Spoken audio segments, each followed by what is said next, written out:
Welcome back to Cleftlan Nights. This is the never-ending gaming story that takes place in alternate worlds.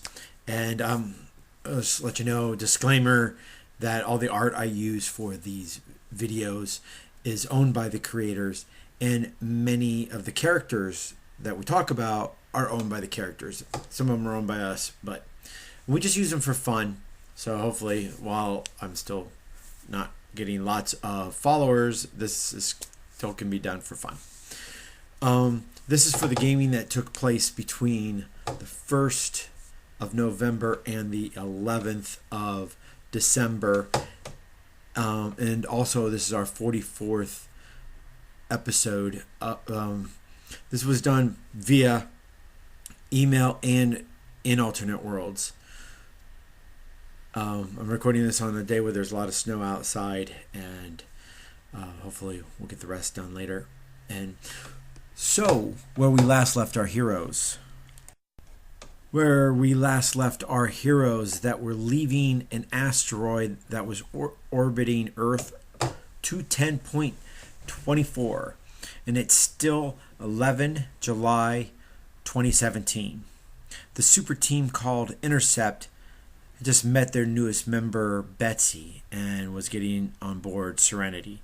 INTERcept is now made up of Andrew Moore, Betsy Braddock, Carol Danvers, Hank McCoy, Nina Thurman. Andrew gives orders to Serenity to head to Key West, Florida, to recruit Aspen Matthews. The team talks to each other en route. Andrew, upon arriving, Andrew meets Aspen and takes her to nowhere. While there, he demonstrates her powers, asks her to demonstrate her powers, and tells her about the team and what they're doing and stuff, and why she might want to join them. But before he asks her to join, he wants to make sure she's interested in joining. And once he does, he asks her. So he comes back to reality. She joins the team of INTERcept and gets on Serenity, his lightning ship. The ladies show her how to use the swimsuit and what it's all about. Andrew and Hank investigate their next recruit, Mark Slayton. And that's what happened on Earth 210.24. In our gaming in an alternate world, on Cleftlan, day 2, we last left our heroes of the Galileo Syndicate in the Valley of Magadamia. Or Magadamia. Sorry, took two words, put it together. Magadamia. And they were there in this valley collecting ley glass. The group of the Galileo Syndicate is made up of Eleanor Riggs, Abbey Rowe, Michelle Maybell, and Lucy Sky. Their morning was interrupted by a giant they defeated. During the afternoon, they collected massive amounts of ley glass. And just to tell you a little bit about ley glass in Cleftlan, when the Romans attacked the valley, they destroyed all of the magically created structures, which there was a lot of magically created stuff by the Magister. That destruction left this byproduct the locals are calling ley glass, by the way it floats and is attracted to ley lines.